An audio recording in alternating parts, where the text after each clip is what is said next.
नाज़रीन, अंगूर एक नहायत ही ग़िज़ायत बख्श फल है और ये हज़रत मोहम्मद मुस्तफ़ा सल्लल्लाहु अलैहि वसल्लम का पसंदीदा फल भी है। अंगूर हमारी बॉडी को वीकनेस को दूर करते हैं।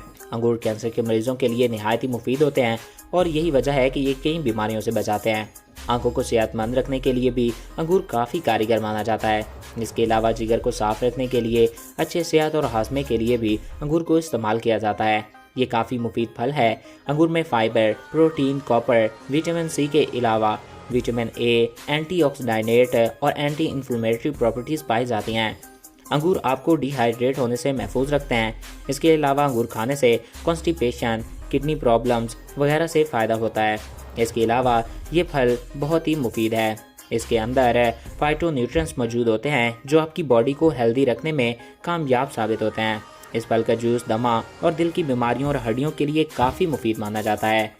इसके अलावा अंगूर आपकी आंखों की सेहत के लिए एक नहायत ही मुफीद फल है। अगर आप रोज़ाना ग्रेप्स खाते हैं तो आपको लातादाद फ़वाइद के साथ साथ आँखों की बीमारियों से भी बचने का मौका मिलेगा। इसके अलावा अंगूर आपके दिमाग के लिए भी काफ़ी मुफीद है। अंगूर खाने से दिमाग काफ़ी सेहतमंद रहता है। अंगूर को सुबह खाली पेट खाने से आपका ब्रेन हेल्दी रहता है। अंगूर आपकी बॉडी में कोलेस्ट्रॉल को जमा नहीं होने देते और बैड कोलेस्ट्रॉल को कम करते हैं।